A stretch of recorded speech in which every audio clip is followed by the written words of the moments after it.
সীমান্ত সুরক্ষিত করার জন্য জমি ট্রান্সফার প্রক্রিয়া আমরা আজকে অনুমোদন দিলাম।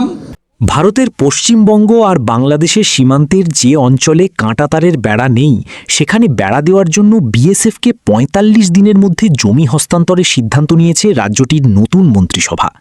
মুখ্যমন্ত্রী বলেছেন, এটা না করা গেলে পশ্চিমবঙ্গের জনসংখ্যা পরিবর্তন ও সুরক্ষা প্রভাবিত হওয়ার আশঙ্কা রয়েছে। শপথ নেওয়ার পরে আজ বসেছিল নতুন মুখ্যমন্ত্রী শুভেন্দু অধিকারীর সভাপতিত্বে মন্ত্রিসভার প্রথম বৈঠক।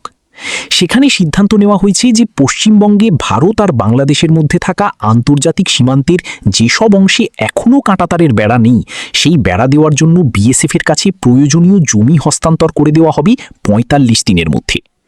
বৈঠক শেষে মুখ্যমন্ত্রী শুভেন্দু অধিকারী বলেন, আমাদের দেশের সুরক্ষার প্রশ্ন, পশ্চিমবঙ্গের সুরক্ষার প্রশ্ন এবং যেভাবে জনবিন্যাস বদলে গেছে, আজ প্রথম দিনেই আমরা কেন্দ্রীয় স্বরাষ্ট্র দপ্তর ও বিএসএফকে সীমান্ত সুরক্ষিত করার জন্য জমি ট্রান্সফার প্রক্রিয়ার অনুমোদন দিলাম।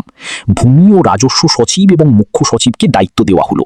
৪৫ দিনের মধ্যে হস্তান্তর প্রক্রিয়া সম্পূর্ণ করতে হবে। কেন্দ্রীয় স্বরাষ্ট্রমন্ত্রী অমিত শাহ সংসদের শীতকালীন অধিবেশনে জানিয়েছিলেন যে বাংলাদেশের সঙ্গে ভারতের পশ্চিমবঙ্গের ২১১৬ কিলোমিটার সীমান্ত রয়েছে। তিনি জানান, এর মধ্যে ১৬৫৩ কিলোমিটার সীমান্ত কাঁটাতার দেওয়া সম্পূর্ণ হয়েছে, তবে একমাত্র পশ্চিমবঙ্গে ৫৬৩ কিলোমিটার সীমান্ত কাঁটাতার দেওয়া বাকি রয়েছে।